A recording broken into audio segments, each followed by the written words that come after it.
And good afternoon, everyone. Welcome to Smudcast number 675, How Censorship Made Batman the Animated Series a Better Show.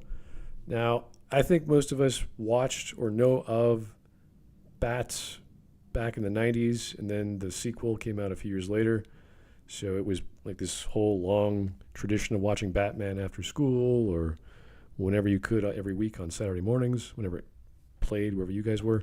I wasn't aware of censorship throughout, Fox Kids or whatever broadcasting station you guys watched it on. So I don't know what exactly the YouTuber might be referring to. I think this might just be editing, meaning the editors saw something that was too violent or something along the lines of, let's say, Joker never actively kills someone, even though it's implied he does with the face. Like someone gets with the Joker poison and their face gets all distorted. They're still breathing, but they're not, their life is over, essentially.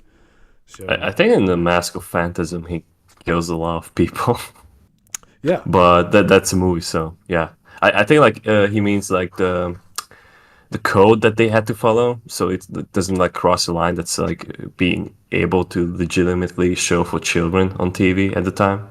yeah. Like showing guns was banned entirely, or saying swears, or even like Really? saying God's name in is blasphemy. So Okay, well, I remember the 90s, even the intro had guns, and I remember when someone hit the ground, blood would just sort of flow out of them, but they didn't imply death. They just implied they got shot yes, and they're incapacitated. So unless this is the network that they were publishing for or broadcasting for saying, no, redo this, I don't recall any specific, like, beyond childhood viewing requirements that needed to be removed. I can't recall anything like that. Nowadays, you see pretty much everything with Batman. They have yeah. movies where Batman's sleeping with Batgirl on a rooftop. You're like, all right, that's that's enough. That's enough of that. So there's all kinds of stuff happening these days. But no, the '90s was pretty good. I do recall, like, say, I don't know if you guys remember the X-Men TV show. Yes, I do. They did, Like from the 90s. yeah. Yeah. They killed off Morph the first season, and I remember the Sentinel hitting him in the back, and he rolls around and he's dead. And they brought him back the next season because the viewers actually liked Morph. So this is where the connection between viewers and publishers or producers should not be allowed, because there was nothing wrong with killing Morph and keeping that. But they turned him into like evil Morph in the second season, where he was all angry for being abandoned, which is fine dramatically, but I just don't like comic books constantly doing that. And now comic shows doing that. Yeah. But Batman was special. It was one of the best, if not the best, animated series that I had watching after school. And outside of Gargoyles, Batman was the longest running one. So there was the first two seasons, and then that got changed to the next. Batman, the new. Oh, the first season had the most episodes. Oh, yeah, it was like Yeah, 80, but were more 40, like or, addition. yeah, it was huge. It was like 80 episodes. It was gigantic for 2 years. It was just nuts. And the Clayface, the second episode was just amazing, like all the animations. So they were really pushing the boundaries of a show. Didn't they blow half the animation budget on that one episode? That's what it felt like. It looked amazing. And if you guys ever watch it, I'm sure you could watch it for free online. The first season, second show of Bats was just, or BTAS was really impressive. It kept you wanting to watch more. So, and then the movie came out. It was just great. So it was just such a well put together show, is what I'm trying to say. And I can't understand how the censorship is supposed to have made the show better when it was one of the first, if not the first, cartoon in the US that broke with the censorship, or was allowed to break with it to a relatively large degree. Because there's still censorship going on there. They're not showing everything, as you said. But it's the people who worked on it were frustrated with the limitations that they had on the shows they worked on before, like Super Friends. Oh, yeah, but it's different, though, because I remember Hilariously bad. Super Friends is an exception because it was for a different production as well as a different age group. I remember the Ren and Stimpy. I think it was the beach episode. Where this is like near the end of Ren and Stimpy, and the animator just says, "Listen, what the hell do you want me to do? Like, we're having a bunch of women bouncing around in bikinis, with a shower scene, with all this other nonsense going on. Can we please just do nudity? This is driving me nuts." And they said, "Yeah, go ahead." So they just allowed the animators and designers to do whatever they wanted. So there are some, and thank goodness, because it would have been stupid if they didn't. Like, it would just been like this obscure, not Animaniacs, but other shows will have like, or movies even, like the girl taking her clothes off, and all of a sudden there's someone in the foreground walking past, covering her up, or someone holding a sign. It's all this elaborate way of actually having the female actor, whomever, disrobing, while the foreground is just there to hide everything. So that I'm glad. Sometimes works as a joke, but not all the time. I'm sure some Naked Gun films might have done that, or movies of that style. But I want actual. If you're going to go on the beach and you're going to a shower and you're going to have hijinks happen, just do it. I don't care. That's the nature of the show. So anyway, have you a question to this? Have you ever seen the Fleischer Superman cartoons? The old ones, no. I've seen some of them when I was a child, and they were on a similar level of seriousness, but of course a bit different. But they were also major inspiration for this show. And yeah, if they hadn't been able to break with the censorship, they couldn't have done this. So I have no idea where this guy's going to take this. Yeah, I'm hoping it's editing, because that would make a heck of a lot more sense. I can't see the Fox Kids or wherever this was originally produced saying, no, you can't show blood, you can't show scratches, you can't show bullet holes, you can't show Joker laughing hysterically as he's trying to kill someone. So, stuff like that would really take away from the experience. So anyway, let's continue. Given that Batman the Animated Series is ostensibly a children's show, it probably wouldn't surprise you to learn that there were guidelines that the creative team had to follow. In fact, it was a person's job to review the scripts and storyboards to highlight areas that may be objectionable and to recommend changes. This could be certain shots, scenarios, or lines of dialogue. Here are a couple of examples of notes they received taken from Chip Kidd and Paul Dini's Batman animated book. Bruce, the network says it is not their practice to show animal excrement hitting anyone on a children's show. They want us to cut the bat guano landing on Alfred's jacket and send them a fixed version of the episode.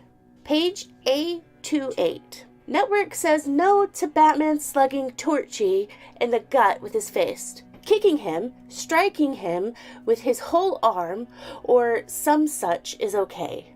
Page 15. What is the They difference? won't let Scarface call anyone a scumbag. Wow. Page 10. It'll break Alan's heart, but Penguin's joke about picking up... That sounds a lot... that sounds just as stupid as today's censorship where villains are not allowed to be misogynist.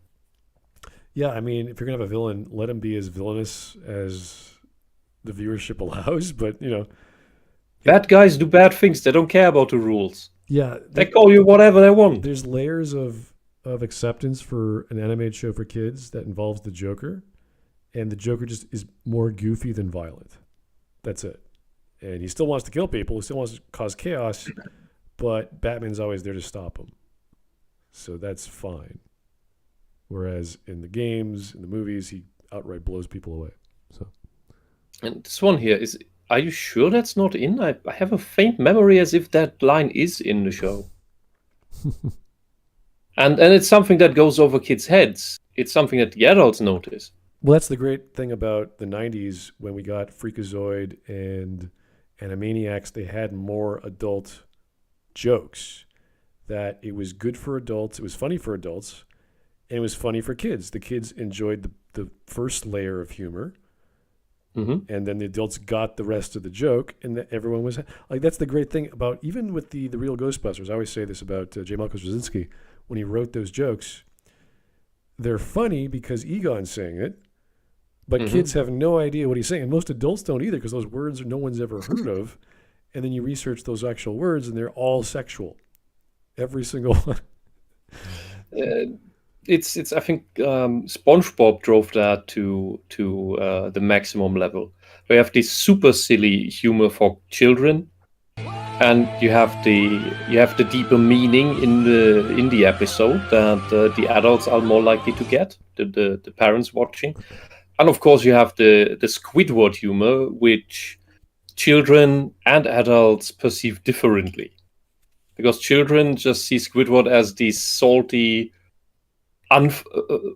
unfun guy, as the adult who's lost his ability to enjoy.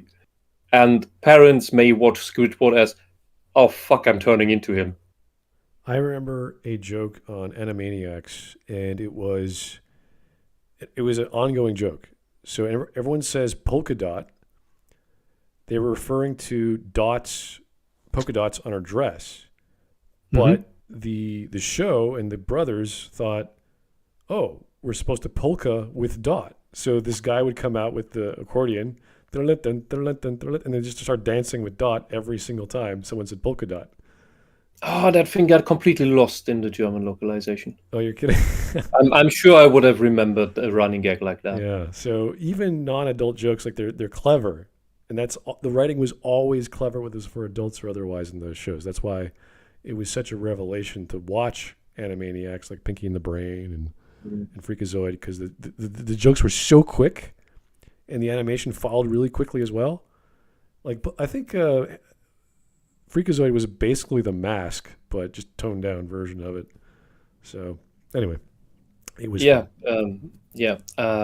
One of these here was with Batman punching with his fist, and that's what the show was not about, but what was supposed to be the prior rule breaking, and what the whole intro, this iconic intro.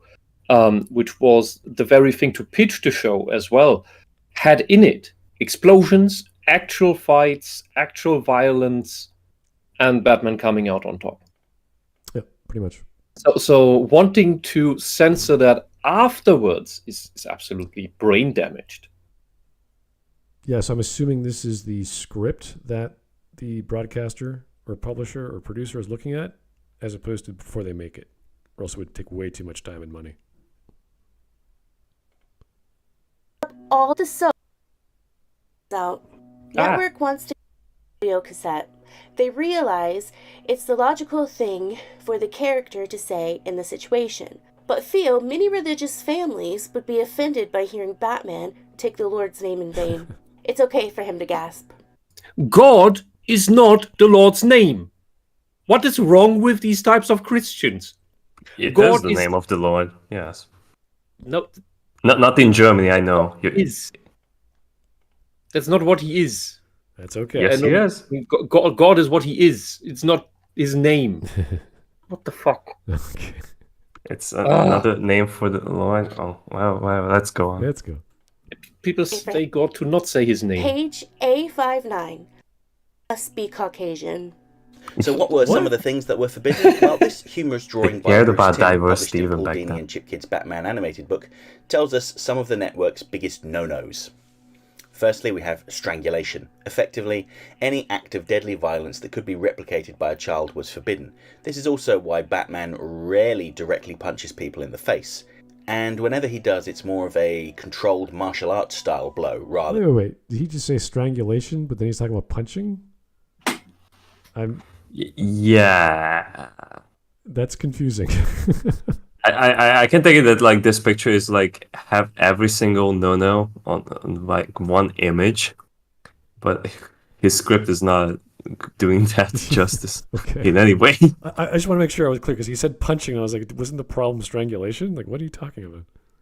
I guess we can go back and check it. No, he said strangulation. Okay, let's go back. By a child was forbidden. This is tells us some of the network's biggest. Firstly, we have strangulation. Effectively, any act of deadly violence that could be replicated by a child was forbidden. This is also why Batman rarely directly punches people in the face. And whenever he does, it's more of a controlled martial arts style blow rather than a direct punch to the mouth. Secondly, we have breaking glass. Similar to the last point, Batman was rarely allowed to be seen smashing through windows for fear that a child could attempt to do the same thing and seriously injure themselves. Next, we have realistic guns. Generally speaking, guns as a whole were forbidden in children's cartoons. Remember how Spider-Man and X-Men villains always had laser guns? But BTAS was able to skirt around this by using historical weapons like Tommy guns, things that, once again, children probably wouldn't be able to get their hands on. Next we have smoking. Again, we don't want the kiddies to start thinking that smoking is cool. Then we have drugs and alcohol. Same thing, don't let the kids know that intoxicants exist. Speaking of children again, child endangerment. There were some exceptions, but broadly speaking, children were not allowed to be in danger. Isn't I forgot his name, the cop antagonist to Batman, isn't he constantly smoking? Jim Gordon? No. No, the antagonist, the grumpy cop who doesn't bring his trash down. The guy with the fedora, I can't remember his name. Yeah. There are people smoking in that show. Pretty sure. Yeah, I that's a weird one. I guess not the good guys having smoke. Like it has to be like bad guy smoking. Yeah, that could be it. But I mean, when was the whole Batman doesn't kill thing established? Because with that, you can also justify how he fights people. He wants to detain them, not knock them dead. Yeah, that was not in. I think that was in the JLA. Actually, I think they brought that up, and not in the original one, as far as I recall. It was just assumed because it was him doing his large, like two-fisted punches, and drop kicks, and those big haymaker punches. Like it was all just sort of like this big smoke and mirrors sort of thing. And Batman never had any bulletproof anything. He was just a guy in a cape and a cowl running around dodging bullets. So, yeah, no, it was never violent in that regard. I think there might have been a knife here and there and someone got cut. I think Batman got scratched up a bit. But other than that, no, there's no violence. All right. God, 004. I remember 90s Spider-Man. Okay. Couldn't show violence against pigeons, specifically because of birds being broken and either flying away or feathers blown. Huh. Crates of birds being broken and either flying away. That's weird. I find this all hilarious in comparison to what Japan was doing at the time in animation. Yeah. I mean, look at, the 80s even was pretty crazy. But, I remember the Peter Parker turning into a Spider-Man, like an actual man spider. Oh, the man spider one, yeah. And his arms, like, just bursting out of his ribs, and it's like, oh my god. Not exactly violent, but pretty gruesome. Yeah.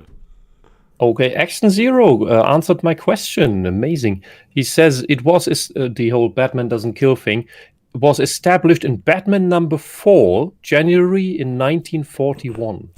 They never really brought that home in the 80s and 90s after the 89 film. Because Batman did pretty much get people killed in that show. Yeah, a lot of people died and everything. Yeah. So, I don't recall that ever being overtly expressed in the original series. So, it was just assumed. Original series, you mean like the 60s show? No. That's automatic. Adam West. Adam West didn't hurt a fly. Like it's all. Yeah, maybe because that all automatically complied with that idea, so they didn't even need to say it out loud. Yeah. Or felt like it. Kyogra said you missed his super chat. Oh, member super chat. Sorry about that. Let me check. Oh, there it is. This is this weird YouTube. This is a stupid sorting thing. Anyway, where is it? Okay. I recently rewatched Batman Beyond, which was the sequel to BTS on Blu-ray, and it still holds up incredibly well, even better than I remembered as a kid. Batman Beyond is fantastic. If you guys have not watched Batman Beyond, it's old Bruce Wayne and Terry McGillis. It is just a great show. And they still use Kevin Conroy. So Like it had all the reasons to be the worst thing ever if it was made today, but it turned out to be. I think it holds up really well. The intro was a hit and miss. I was like, okay, the music is weird, the animation's weird, everyone's sort of goth. It was so like early 2000s, like you can just feel it. It was like, this is what the future's like. You're like, all right, okay, kind of, maybe not. Even more angular. Yeah, everything was. Everyone was svelte. Everyone was like this thin, tall, lean-looking dudes, aside from the big husky guys who were playing football or whatever. And I think even the art style, that was for the next Batman as well, but prior to Batman Beyond. So they kept that. They kept that goth black lipstick sort of look with everyone. So, but it worked out. The stories were great. And Joshua Taylor, please, can you please stop reminding me of that living nightmare? All right. Anyway, let's keep going. Certainly couldn't be on the line. More of a general topic to avoid given the sensitivities that continue to exist to this day on the matter. And finally, we have nudity, which is a bit of a no-brainer. So given all of these restrictions, I'd understand if you wondered how they were able to achieve anything in their show. I think it's fair to say that many people oppose censorship and would prefer to see the artist's original intentions on screen rather than some safe, watered-down content designed by committee. And broadly speaking, I would agree. However, there were a number of occasions where the act of censorship encouraged the show's creators to be more creative, to essentially do what they wanted to do, but present it in a way that technically abided by their rules and regulations. And truthfully, I think the show is better. Oh, it's this dumb argument again. And why didn't that work with all the even harder censorship rules all those decades before? Well, this is when you're forced the creative minds of these people, whether storyboard artists or writers, to say you could only work within these confines, and that limits their creativity to only do the best they could possibly do with what they're given. As opposed to... it is important to give a frame of limitations to work within, because otherwise you get what you mentioned in the beginning, where it's just anything goes, so they just do anything, and it just turns out to be a splotch on the wall. But if you do too much of that, you deprive something of its substance, or rather you keep it from ever showing its true substance. And that is what some of the censorship that still remained with this show did, while, as said a couple times now, this show was the first in America for kids that was allowed to break with a lot of previous censorship taboos. While the examples of what should be censored here still show that the censorship board still wanted that stuff out. Like, it's old habits die hard, I suppose. Yeah, I can't remember which movie it was, with this basically a death ray from a satellite that Joker was controlling and blowing up like bridges and highways in downtown Gotham. And it's just a big death ray, like death ray is a big blast of light or whatever. But he is causing extreme cases of destruction in a downtown core of a metropolitan city. Already you're thinking, okay, at least 10 people died within a few seconds. If this keeps going on, this is going to like kill another 10, another 20. Like, at least I would say over 100, 150 people have been killed by a death laser or whatever you want to call that thing. I don't remember exactly which film that was. It might have been Mask of the Phantasm, probably not.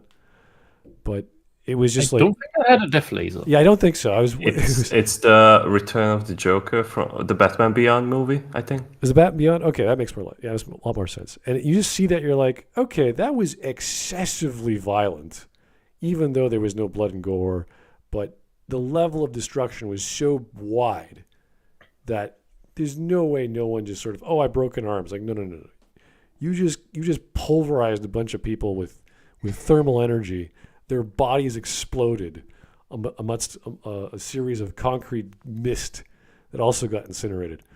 So, yeah, they either died by asphyxiation or incineration. I don't care which one. Or being just collapsed upon by tons and tons of concrete and steel. Anyway, yeah, so obviously the censorship went away as the decades progressed. I think the show is better for it. The first instance that immediately springs to mind is the death of the Graysons in the episode Robin's Reckoning Part 1. Other media is skirted around depicting their deaths in different ways. For instance, in Batman Forever, we see the Graysons falling towards the camera in slow motion, while everyone else moves around at regular speed. The camera shifts to the Graysons' perspective, with the floor rapidly approaching us, before cutting to Nicole Kidman's horrified reaction. The way the animated series handled it was by showing the frayed rope first, while the Graysons continue with their act, blissfully unaware that they were moments from death. At the fateful moment, they swing out of frame on their trapeze, only for it to slowly come back into frame with a broken rope. Yeah, that's an artistic choice. That's an artistic conveyance. It's show, don't... Well, it's show less instead of show, don't tell, you could say. It is show, don't tell. Like, if you don't literally show like what exactly you mean by it, like you use like a metaphor for that, and it's perfectly in the category for that. Yeah, and that's what makes it a smart show. You could do this without the censorship, because it's a question of taste. This is tasteful. Yeah, if you want to see, not just about being okay for kids to see. Yeah. Because even a kid sees this and thinks like, oh, I get it. Yeah, they could have animated two bodies just hurtling to the ground, like gasping, terrified.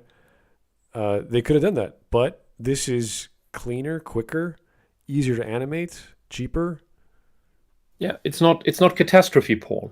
Yeah, and if you put it like that, if you put your rules for making a dark kids show, like for older kids, for teenagers, with the rule of don't make catastrophe porn, keep it tasteful, that would have the same result. Yeah, it's tough because you're talking about a guy who dresses up as a bat and runs around in the middle of the night beating people up, and very rarely do you hear him. I think there's only one episode where he says, I am the night, I am vengeance, blah, blah, blah. Like, just to hear that is pretty cringy. And you have to be very careful how you present that in a format that works. The best format for me was the intro. I thought, oh, there's Batman, lightning bolt behind him, boom. I was like, yeah, he's cool looking. It scared the shit out of anyone. Yeah, I mean, look instead of the several deaths of Clayface. Oh, jeez. They're all horrifying. Yeah. They get away with that because, he's not actually human anymore. He's a monster. But holy shit, those are terrifying. He is. The first one where he gets fake electrocuted. What, yeah. And the second one where he dissolves in water. Like, it may look less violent, but that's a horrifying thing to think about. That you just dissolve. Well, he's transforming into other people while screaming. It's this whole process that's like, holy crap, this guy's going through suffering. And to do that, to actually draw that is like, oh my God, that took you like weeks to put together. That could have been a Cronenberg scene. Oh, yeah. I hope not. Jesus. For a kid's show. Scare the crap out of everyone. That was dark and moody and really... I mean, that scene in the control booth with all the screens was like, oh my God, that's more than enough. That was like 3 shows right there. Yeah, you could have made 5 more seasons. Yeah. with that one 20-second scene, yeah. God tells us everything we need to know. Similarly, in the new Batman Adventures episode Over the Edge, we witnessed the death of Batgirl. Aside from that, I hate the redesigns that they did for the show of the villains. The last season ones, yeah, they are awful. Like most of them I miss. I don't even know why they made them. Why they made the changes. But the Joker one is especially like, what was on their mind? Yes, why? Why does he have black sclera in his eyes now? What? Where's his? Where are his lips? What is wrong with you? I'm convinced that's like not really the Joker. It's just like one of his clones, like a failed experiment. And with the Scarecrow that we just saw, when I first saw that, I thought this is a new villain because you didn't initially see that it's the Scarecrow. Even with the basically the tie made from a noose that he's wearing, I thought that's probably some other character who tries to resemble Death, and they call him the Reaper or something, and then that's supposed to be Scarecrow? This is like the complete opposite of what the character was before. This guy isn't just this tiny, creepy guy who's making everyone, who terrorizes everyone with nerve gas. This guy is himself intimidating. Because the little Scarecrow wasn't really intimidating by himself. He was a bit creepy. This guy is just a walking avatar of death, and that doesn't fit with the personality in the slightest. Yeah, they never was wrong with they them? never really made any new villains. I mean, there's plenty of villains in the Batman world to pull from, but I don't think they ever really made new ones. They may have reinvented the Dr. Freeze, so that's about it. Like everything else was. Wasn't Clayface an original for the animated series? Harley Quinn was. Really? She definitely was, yeah. I didn't know that. Yeah, it And was invented by the show. Yeah, and after I watched the show, I feel like she barely has scenes in the entire thing. How could, from that little, she could stick with pop culture so hard? It's amazing. The show is still like the best representation of that character, and it's probably gonna stay that way. I don't know, the Harley I Quinn think like show. the only redesign, like back to that one topic, it's the Bane one, because like he looks more like the character and acts like one. I think like the one they had the first time was just like a crazy wrestler who was like a C category villain. Yeah. They got rid of him very quickly. Now he's like well, even in the games, he's a mob boss sort of fellow who has his own gang, and he uses his juice only as a last resort, not because he can. But he gets beaten up by Superman pretending to be Batman. So Okay. Chat, of course, knows more and says that Clayface and Mr. Freeze were comic book originals.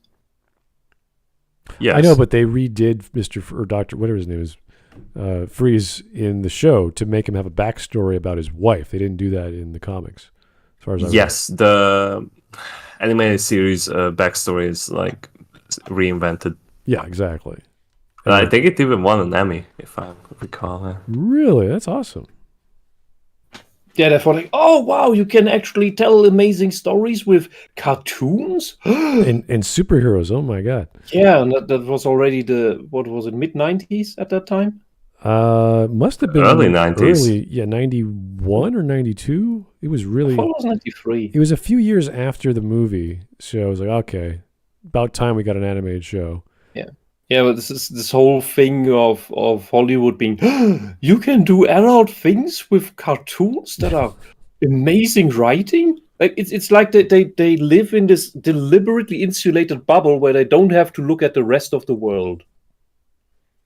Now the problem because is that's been done elsewhere around the globe. Yeah, the problem nowadays is that now that animation is cheaper, you can now probably make more stuff easily without considering the same budget or same time or creativity for actually writing well. So you focus on animation and visuals more than you do. Yeah, but even Asterix had done dark things already in '89. Like not this level of the Gothic city, but we can't really compare European and Eastern animation and its quality to Western. This is a totally different. Just talking about the type of writing and seriousness of it. Yes, it's much more mature, much more cultural valued and influenced, as opposed to let's do superheroes, but let's this is watered down comic books, obviously. I wouldn't say it's about let's do superheroes. It's just that the censorship wasn't as rampant. Well, there were plenty of dark stories in Batman focus.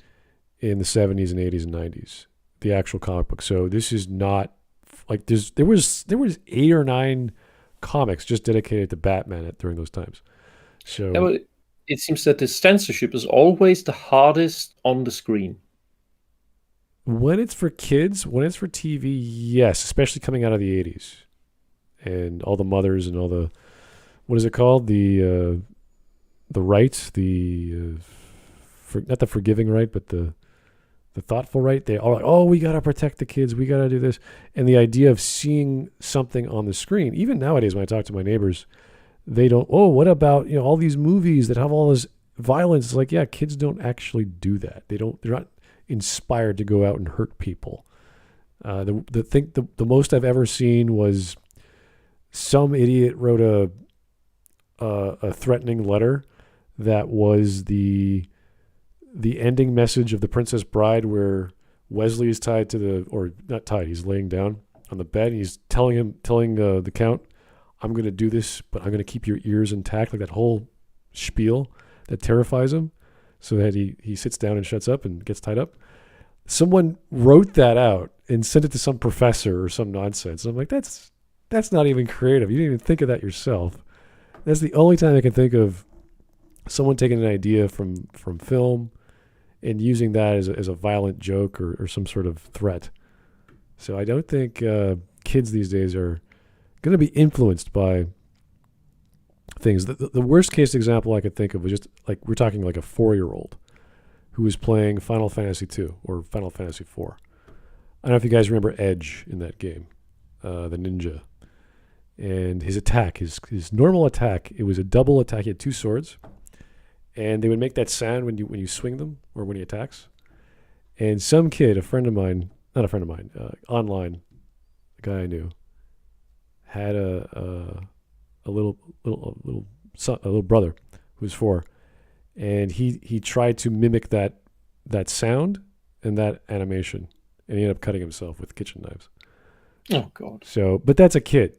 Like that, it's like, okay, fine, but you can't expect watching someone play Final Fantasy II with a 5-man party, and then Edge comes out and starts swinging his swords, that some kid's going to run to the kitchen and start swinging knives around.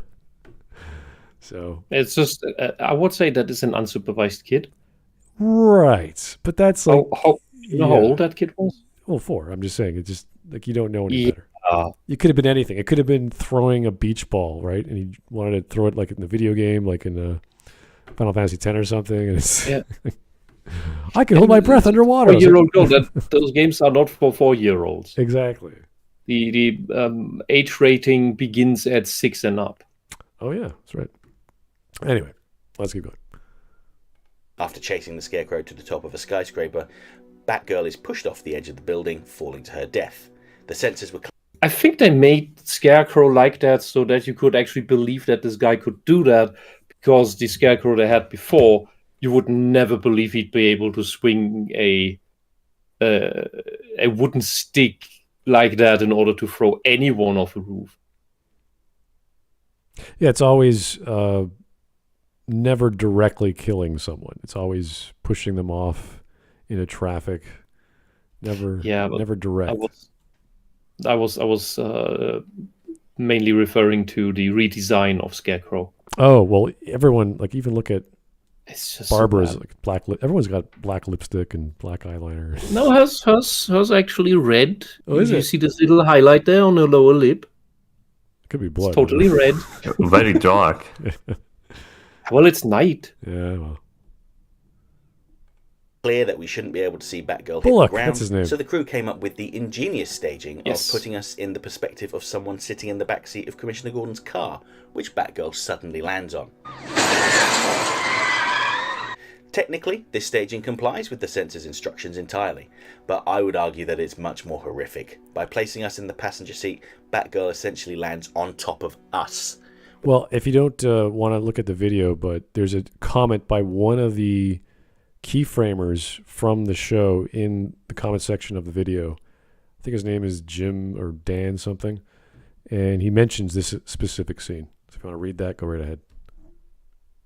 With a sudden thud cutting through the sound of the police siren, making way for the dramatic reveal. If we had just seen Batgirl fall and land on the ground, would it really have been as impactful? Pardon the pun. I don't think so.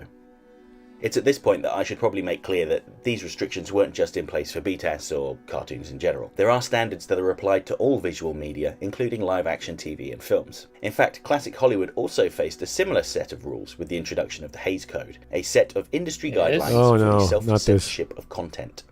These guidelines predated the age rating system we have now, but they had some pretty weird rules, like married couples not being able to be seen in the same bed together, and if they were sat on the bed, then one of them needed to keep their feet on the ground. But when it came to violence, the movie makers had to come up with some ingenious ways of still telling stories that contained...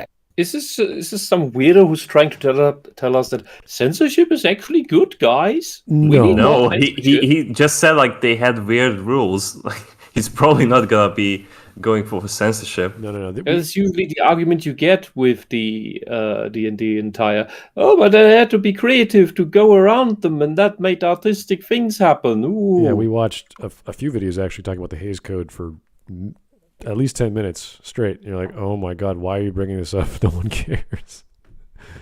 So yeah, it was a thing almost 100 years ago. So yeah. And they didn't really abide a lot by it too. There's a few flexible rules when you're telling noirs, but even then, even the most famous noirs have very little violence, very little kissing, very little sexual innuendo and all that jazz that you would expect from a noir, or if you're reading a noir, than you would from watching it. So, without ruffling the feathers of the censors. So let's take a look at the opening of the original Scarface from 1932. This is a great example of a common method that was used in film. We see the murder committed in the shadows, with the victim off screen. After the deed is done, the killer's silhouette walks away and the camera pans over to the aftermath, a man laying on the floor, very likely dead. It's abundantly clear to us what's happened, but technically we didn't see anything. It all exists in our mind's eye. A similar trick was used in BTAS on multiple occasions, but the one that jumps to my mind immediately is the creation of Clayface and Feet of Clay. We see Matt Hagen being wrestled to the ground by Daggett's henchmen. We see one of them walk over to the vat of chemicals and begin to tip it towards Matt Hagen. What we don't see is him effectively drowning in the goop. We see his shadow writhing. It's also because it's very difficult to draw. Bleeding. We see the aftermath pretty clearly, with Hagen's head now being a muddy lump and his hand melting away. But we didn't technically see what happened. We all know what happened, but we didn't see it. Now that scene was burnt into my brain. Yeah, but that's not censorship. That's just, again, a creative vision for how to show. It's much more like a creative vision, yeah. Yeah, so that's fun. Like, you could do that in a comic book more effectively, because the scenes don't require that sort of scene does not require animation. And that is also what keeps up the mystery element here, because like you just get these little teases of what's going on. Yeah. Not the full on. Here, it's in your face, so you know exactly what's going on. Yeah. In case you guys don't know, that's what makes this a smart show. Animators are lazy. They don't want to draw all day for weeks. They want to draw the best thing they could draw in the fastest amount of time. That's the most dramatic. So it's like they want to make a real. Imagine if you were watching a movie and the movie just has one camera angle, and it's a still life. People are staring, I don't know, at a veranda, at the horizon or something. It looks beautiful. It's like, wow, what a great shot. And let the shot speak for itself. If you don't have to move the camera or have dialogue or draw anything, let that scene for 5 seconds, whatever it is, just be a scene. And you get that in comic books. Because like, oh, here's a really great big half-page shot of the scene, different camera angle, dialogue, narration, whatever. Oh, I get all the background information. I don't need 50 little action panels of Batman running through the scene and punching people and act. No, just give me 3 or 4 action poses, the full extension of his pose, and have it look really dramatic. And he always has his rope at like bizarre angles wrapped around his arm or something, and he's like falling from the sky. That's like, wow, that's really over the top. That's how they do it in comic books. So to do that in animation doesn't work as well. So sometimes it still is better. And the way they do it here as a narrative tool is that in all the scenes before that, even before he gets drowned in the stuff, you just see these off-screen things where he's molding his face, or where he has these slight moments. It's all kind of kept off-screen or hidden until the actual monster Clayface is revealed, and then we start to get everything seen, everything visual, everything clear and open, and that culminates in what he's going to show here, Clayface's death scene, or the stage death of Clayface. And because that's the high point it's been working to, and it wouldn't work that well if we had seen all of this monstrous stuff before already. It's this thing that's the true monstrous moment that's supposed to shock us, and that can't work as well if we did that 3 times before. Yeah, and if you do actually watch this episode, which is probably the most animated and well done visually of the show, it holds up to today. It is that good, yeah. And really me as a child. In fact, capturing that footage still made me feel a bit icky. Despite the censor's best efforts, I was mentally scarred by that scene, and I bet other people were too. No. Would it have been any worse to actually see the act? I doubt it. And I have to look at the beat-ass film, Mask of the Phantasm, to see how it differed without the television network's restrictions on it. We see that Batman jumps through a window in the opening moments. People drink alcohol. Sal Valestra and the Joker smoke. There were plenty of pistols with no Tommy guns in sight. I don't think any children were endangered, and religion and drugs don't really come into it. And there wasn't any direct nudity, although it's pretty clear what Bruce and Andrea were getting. What exactly was he scarred by? The death of Clayface? The birth of Clayface, where his body starts turning into clay, where they pour it on him. What, the scene where you see nothing? Yeah. That's a weird guy. Yeah, so he wants more censorship. I don't know. I think does. Where do you get this idea? No. He's probably just amazed by what they managed to do, but he just doesn't understand these are just artistic decisions that they have made because they wanted to make a good-looking show without making too much effort. Yeah, because as I said before, these artistic choices you would likely also make if you had any taste. If you wanted to make a tasteful show, you would make it the same way, even without the censors in regards to Clayface. I remember the death of Rorschach in the comic book with Dr. Manhattan, where Rorschach is figuring out, I'm the loose end. You have to get rid of me. And he just pulls off his mask and he's like, look, are you going to do it? Then do it. And he just incinerates him, boom. It's okay, the story is smart enough, the writer is smart enough to know that, this is how this character would behave. He's a detective.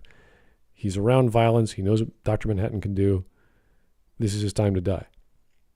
As opposed to just Dr. Manhattan killing him off screen or just and he's so principled about it that he's going to say, I know what you're doing. It makes some sense, and it does lead to a greater good, if you will. Right. But I will, even if I agree, I cannot help but be honest about it. So either you kill me or I'm gonna tell, even if I agree. There's no way. This is the decision you have to make, because I can't act any different. Yeah, and it showed it's hard to see the violence in that one panel, but you see him getting blown up by Dr. Manhattan. So let's hope it was a quick death. Well, I don't know. It's just one panel, so it's just a big blast of energy, and he's gone. So yeah, but that's what makes the scene memorable, not the fact that there's violence. It's because it was what we were expecting of the character. Imagine a hard-boiled style John Woo film.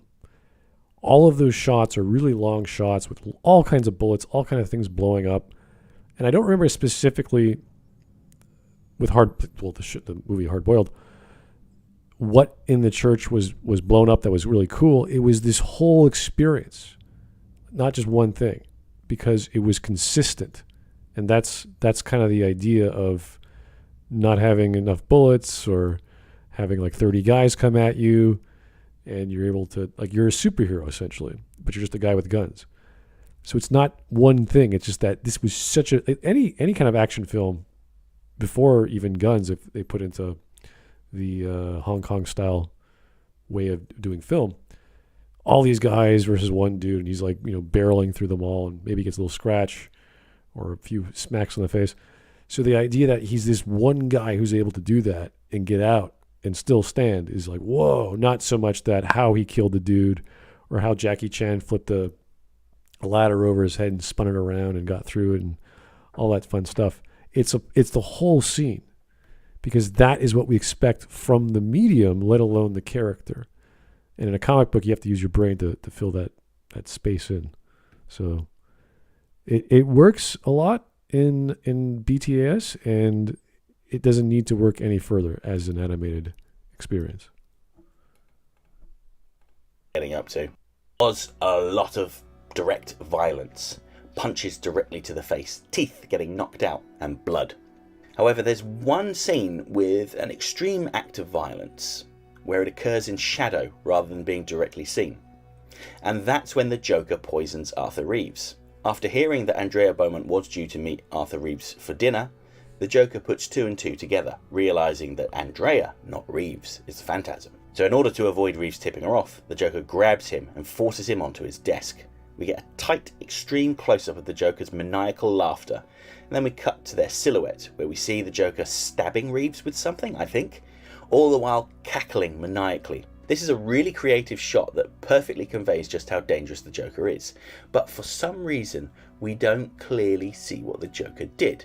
Now, as I Using this technique here with the shadow, with the silhouette, the shadow play, is also a reference to older noir movies where that is used because of censorship reasons. But it's become its own style. It's become its own artistic it's its own artistic tool. So it fits. It fits either way. Yeah, whether because it's of censorship or because you don't want to show children how to stab someone. This is using a third-person omniscient view, of course, as we always usually have in films and animated shows. It is stylistic. It is a way of going, oh, I know what they're doing, and it's just an outline. And the animator, again, easier for the animator to do, has more impact, I would argue, because it is stylized. And again, your brain has to fill in the blanks. I honestly, when I was a kid, I thought like Joker was just strangling him to death.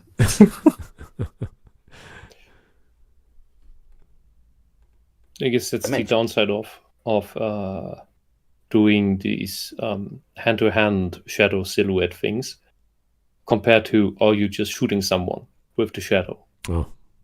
Yeah. Also, it's like much easier to like animate the shadow instead of doing all the shading for the whatever like characters that you would draw from that perspective. And like the Mask of Phantasm movie already like broke like a lot of those usual rules that they had to follow for the TV show, but like they could have easily shown like the death of that character like from a different angle. Yeah. But they went with this for the styling. This was shown in theaters, I remember. Yeah. And Tyler Preston is homage is one way to put it. But I think it's also just it's become a standard tool in the toolbox of making noir movies. Like having the femme fatale is a basic tool of having a noir movie. Having the detective talk to himself is an expected tool of the noir movie. Having the tip of the cigarette glow in the dark is a basic tool of the noir movie. Like these are all like the basic ingredients, for whichever reason they came into being. And so it is here. Yeah, because Batman is noir. I think this guy needs to address the concept of genre as opposed to saying, well, this is an animation technique. It's like, yeah, technically it is an animation technique, but it comes from this. And once you understand that, then we're no longer talking about censorship. We're talking about what is the expectation of a Batman film in theaters. And this was the only one after the 1989 movie that we got. As far as I remember, I think was it Batman Forever? No, when did Batman 2 come out? Batman Returns. Yeah, that was 91 or 2. Oh, really? Oh, okay. Gotta check it. Yeah, okay, so that was the second one after. All right, fair enough. But I think the the- composer was the same, or at least for the intro, that was the same composer than the Yeah. '89 movie. Yeah. Okay. I think the only one I saw was the first Tim Burton one, then the one with Arnold Schwarzenegger as Mr. Freeze. Oh no, that's forever. No, it's That's the best one. and then the Nolan. Batman and Robin. That was another. Never seen that. Sorry, Batman and Robin was the Schwarzenegger one, Yeah, Batman and Robin is the Schwarzenegger. and Batman Really? Forever was with Jim Carrey, I think. Yes. And It wasn't in And, both. Tommy Douglas, or not Tommy Douglas. Went they all What's his name? went they all together, like There were the Riddler three. and Mr. Freeze and Two-Face all in the same thing? No. No, that's not. Poison Ivy, Bane, and Mr. Freeze is in Batman and Robin. Yeah. What? And I haven't seen the Mr. You Freeze don't one, want and to. then You only really- the trailer burned itself into my There's mind. no reason to. They have a really good poster, but other than that, don't watch it. Anyway, censorship or genre? I don't know, buddy. Try to do both. To me, it looked stabbed him, but he might have injected him with Joker toxin. The point is, it's not very clear. I have to assume that this was a creative choice. After all, we see Batman getting sliced up by little fighter plane propellers later on. So people getting cut probably wasn't the issue. Exactly. And there's no denying that it's really, really creepy. The fact that we can't see it means that we have to. Because getting paper cuts is different than stabbing someone in the chest with a thing. Just putting it out there. Imagine what's. And often, the things in our mind are probably more horrific than. See, that's a cool shot. That's a good looking Yes. shot. That's a stylistic effect that, hey, let's have a really cool perspective with a camera. It looked like a Hitchcock scene. It's great. And you expect that from a place called Gotham in a giant billionaire mansion where it's in the nighttime and it's kind of creepy. You're like, yeah, give me. Where lots of these shots are noir, Art Nouveau. Oh no! What Art Deco? Art Deco. Art Deco. Yeah. Art Deco. And the guy who made this, even like for work purposes, dubbed it Dark Deco. Yep. So that's what you see here. It's artistic choices. It's not all due to censorship.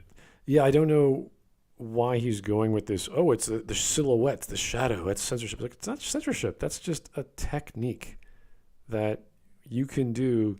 You can describe. In fact, I've seen writers describe things that way, and they deliberately describe the shadows walking together, and with lovemaking scenes. With the you don't see one body. You see one body. There's more than one body, but there's only one on the wall, and that's how the lights dim as the candle goes out. Yeah. Like stuff like that is very poetic and normal to describe light and shadow. So sorry, go on. yeah, it's nothing new. It's not specific to noir, but noir just happens to be in the dark a lot because it usually is associated with the dark, seedy underbelly of the city. So It's called noir. you got bars and clubs and lounges that are all seedy, and there's all kinds of women lounging about and jazz playing in the background, and there's some guy with a gun. And smoke in the air. There's people everyone smokes. Any film from 1930 up, well, maybe the 70s stopped it. That's because everyone smoked. Everyone's rolling it. They're either smoking or it's- about to smoke. It's hilarious. You know But why- they are still smoking. Like they are just smoking weed now. It's so. If you guys watch the Maltese Falcon, everyone's rolling a joint, but it's all tobacco. It's just here's Yeah, some you know- tobacco, here's some rolling paper. Let's go. Let's have a conversation while we're rolling. Hey, let's smoke while we're talking. It's like, okay. You know why that stylish men's suit is called a smoking? Because it has a smoking jacket which you put on when you go into the smoking room, Yeah. so that you can take it off again and your normal clothes don't stink of smoke that much. That's why it's the smoking. It's to protect the rest of your clothes. I actually know a lot about this because my mother's side of my family, their family used to have a tobacco farm, and that wasn't as profitable, so they switched to potatoes and a bunch of other produce.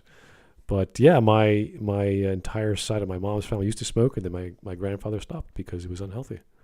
So But that's From drug dealing to food. no, tobacco is legal. Still a drug. I admit that the tea I drink is technically a drug. If you drink enough of it, you do get high. Technically, everything is a chemical you ingest in some fashion. That's true. Breaking Smud. Food is medicine. Some is bad. Yes, there you go. All right. Okay, Tyler Preston had a question, and he says, now that I think of it, if Batman is noir, then what Superman style?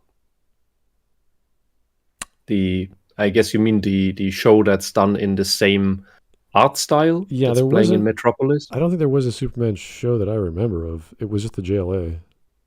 No, there was there a Superman show. It ran right after Batman.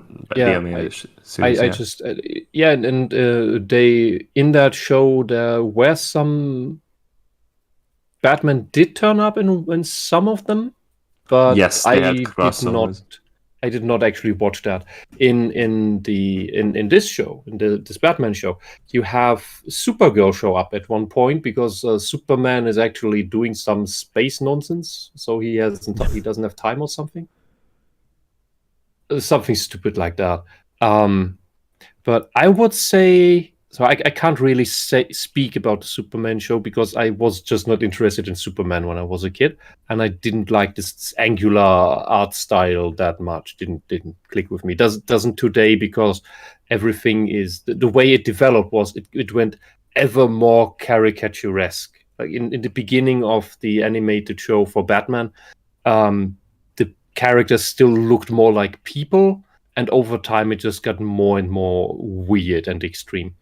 But maybe it helps if you dig up the old Fleischer Superman cartoons, because that might, if this Batman show is modeled after those Fleischer cartoons, then maybe you see less noir, but more of that original style reflected in that Superman show.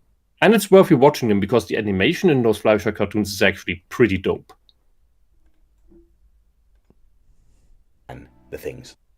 When you're a fan of something, it's understandable why you might get out of sorts when you learn that a creator's original vision was being blocked by censors. But in this case, the restrictions imposed on the creative team actually resulted in a better, more creative show. Television executives were quite famously anxious about Batman the Animated Series and how mature it was, so much so that they requested that the creative team work on a new show starring a teenage Batman. The thought... I remember having this argument with a bunch of my friends in the 90s. Batman was mature, but not that mature. There were way more mature shows like X-Men, Spider-Man, the Gargoyles. They were dealing with issues way bigger than this, or whatever Batman was doing. It's later Batman, like after 2000s, that's when you get into things like, suicide, saving people, knowing you're going to die, a bunch of storylines. I think it was the King of Hearts Guild or whatever that was called. What the hell was that? Royal Flush Gang, there we go. The Death of Ace, that was like more mature. So I don't think Batman was that mature as a show for adult themes and how it was dealt with outside of Batman being Batman. There were still very silly moments in the show. Oh yeah. Well, for like this does not fit with the rest of the seriousness of the show, and either they gave up on those episodes or because they weren't that important. I don't know. Yeah. I don't know. The Gargoyles was perhaps the most mature and the most consistent because that had a whole bunch of crazy things happening. You had people that had a developed plot, an ongoing plot rather, yeah, which was very unusual. Xanatos was this crazy Elon Musk Machiavellian dude who was just constantly doing things. And the Gargoyles were like, who am I? What do I do? Who do I love? Who are my friends? How do I survive? While Xanatos is like bombarding them with like technology and trying to kill them and getting all this battle data to turn into Tony Stark or whatever he was trying to do. So he put a castle on his skyscraper. Yeah. that he broke the curse by doing so it worked. Just to see if it happens. Yeah, just a random tablet. He's like, yeah, this'll be awesome. I'll just airlift a Scottish castle all the way to, was it Brooklyn or wherever, New York, to see if it would. Yeah, New York. Yeah, if it would break a curse. The other gargoyles are all named after parts of New York because they didn't have names before. Only Goliath had one. Yeah, but lots of mature themes there. Again, Spider-Man, all kinds of mature themes. Yeah. X-Men it was more of a soap opera, so you had a lot of relationship going. You had the death of Morph. X-Men had an ongoing plot, didn't it? Yes and no. There were some seasons where it just sort of went wherever it wanted to go. It was hard for me to catch episodes of that on German TV. I don't think it was consistently running. No, they had. I think they found it too violent or something. They had, well, for sure, they had I was going to say the Genophage, but the Legion. It was this. Was it called Legion? This crazy Borg-like nanomachine colony that was going to take over the Earth. No idea. That was like it was like 3 or 4 episodes long. So they had these arcs that were just sort of weird, but there was no, like, there was Genosha arc. They had was it Island M? Was it the one with Magneto where everyone loses their powers? I only remember Badlands? withering by talking about backfiring mutant powers and Wolverine's skeleton in a big glass tube. With some time travel plot or something. Oh yeah, the bishop coming back in time to kill whomever. I think he thought it was Gambit was the assassin to kill Charles Xavier, was someone else. It ended up being Morph, and then Morph comes back. You're like, oh my god. And this Batman show, it doesn't really have a developing plot, but it has a somewhat developing world where past events do matter and inform future events. It's kind of like they're not forgotten. Yeah, it's kind of like at the same time Star Trek: The Next Generation, which is also episodic in nature. Yeah. Just we've got new uniforms. We've got this is how phasers work now. Or they finally figured out by the 3rd season what the hell they were doing with their show. So yeah, or God, my brain. Poison Ivy and Harley Quinn having become sort of friends after a girl's crime out. Oh, really? And living together, and that is a thing for a few episodes. I don't remember that one. No, that's her later plot when she begins to realize that Joker is maybe not the guy to keep her heart stuck to. Oh, really? Like she keeps falling back into it, but eventually, her final realization is that is a bad relationship. I Poison Ivy was right. I need to get out of that, and not for feminist reasons of Poison Ivy, but just because Joker he's just always using her. Yeah, he doesn't actually care about her. I don't think the censors would have allowed a lesbian relationship. Yeah, that probably would have worked out. Oh no, there was a fine girl friendship. Oh, okay. It doesn't need to be a lesbian thing. There were just 2 girls living together, doing crime, and basically supporting each other. That doesn't need to be. We've talked about this so much with all these crazy lefties who see every friendship as has to be sexual, and it doesn't need to be that. These can just be buddies for life. Now, I would get the feeling they've either never read Freud or started in Psych 101 and then dropped out. They said, "Oh, Freud is amazing. Everything is sex." It's like, what? Are you sure? Well, for a narcissist, it surely is, because they are incapable of developing bonds beyond that. Yeah. So they mistake sexual interest for that, which means that they project that everyone who has a friendship with someone else means there must be something sexual to it, which is then the backwards logic coming in. All right, we have almost a minute left. Being that having a younger hero means you'd have more age-appropriate adventures. And of course... That is nonsense. That is such nonsense logic. If you actually watch do you know about child soldiers? Yeah, if you actually watch the show, I think older Bruce beats the shit out of everyone with his cane.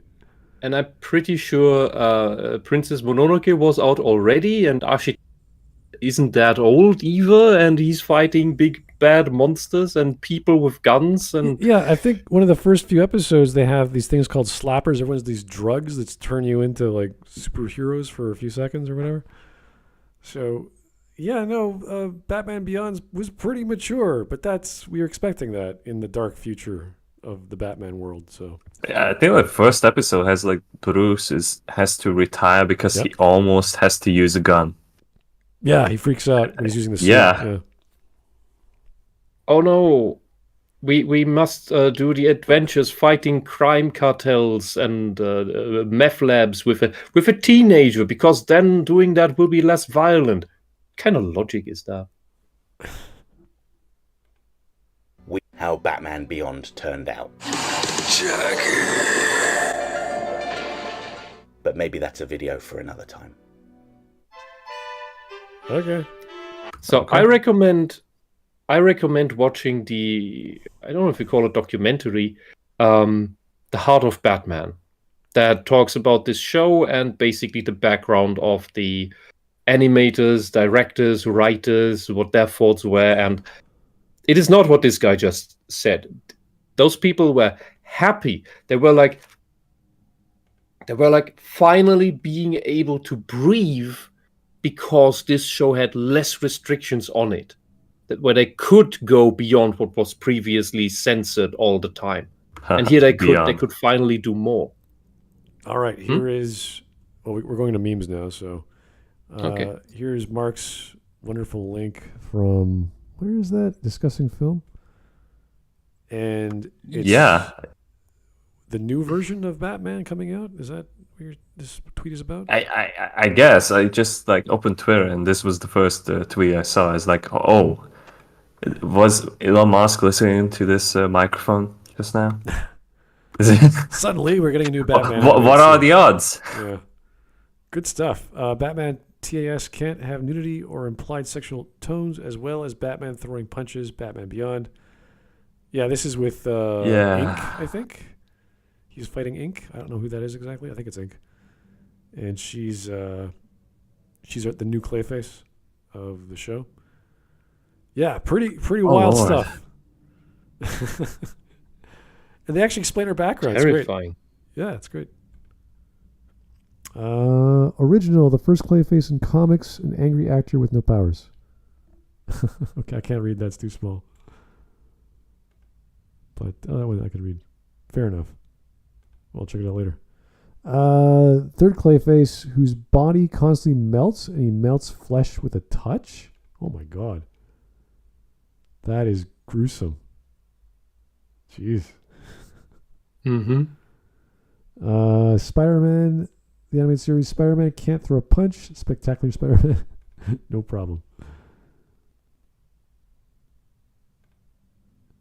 Third, went so insane from his condition that he fell in love with Store Mannequin and was only human he couldn't melt with his touch. Holy hell. Oh, man. That is... Fourth Clayface was female horrible. cultist who married the third Clayface. Oh my god. He's in like a Dr. or a Mr. Freeze outfit just to keep himself together. Original debut of Mr. Freeze, who was originally called Mr. Zero. Okay. Looks like more... The ice crimes. The ice crimes of Mr. Zero. Only in Alaska do they have ice crimes. Okay, there's no ice crimes in the rest of America.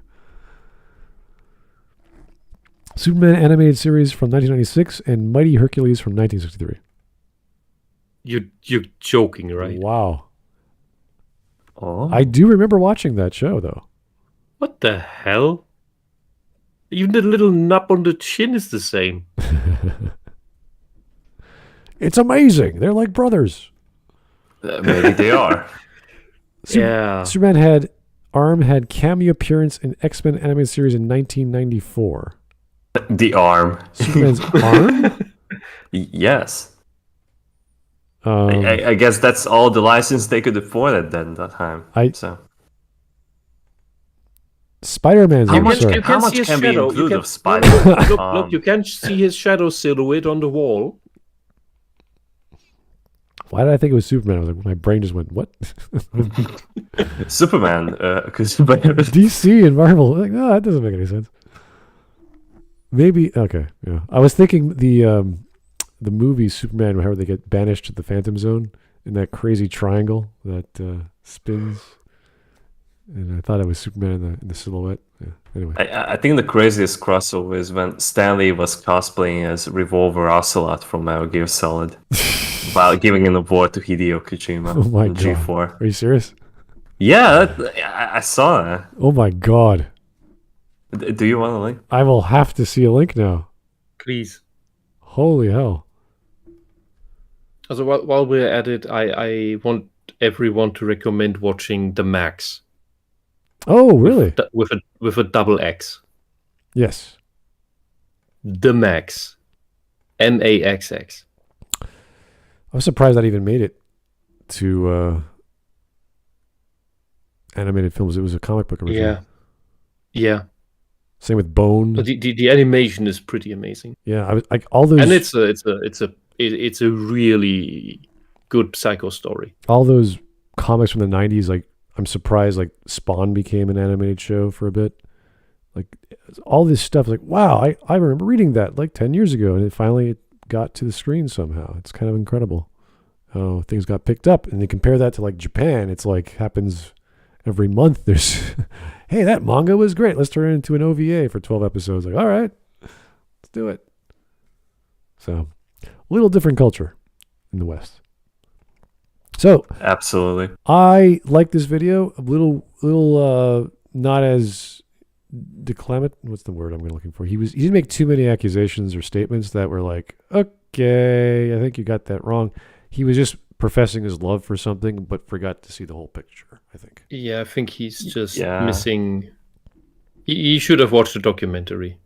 He has mistaken like some of those decisions as like the product of the censorship, even though it's just really like the wonderful people that created Batman the Anime series. Yeah, it's an animator or a series of animators, or again, go to the comments section of the video, and I think it's the first one. At least the first one for me. And yeah, he highlighted the comment. Yeah, Dan Reba, that's his name. And he's the guy who I think he's been on virtually every show animated with Batman in it. He was I know he was a storyboarder. I don't know if he was an animator, but the storyboarder is the guy who makes the script realized and then they run with it. So that is pretty awesome that he was involved in this video or in the comment section. Anyway, that was fun. I like that one. Thanks, guys. Thanks for the recommendation. Keep them coming. Videos like this are great. They're fast. Stuff. Yeah, yep. I like the topic, and the guy did a good job. He did some homework. He wasn't perfect. I don't want him to be perfect. Just get 80% of the way there, or even 60%. I'm happy with 60%. If the YouTuber can get his facts right and what he's talking about accurate, the rest we can make fun of and joke about with, or try to fill in.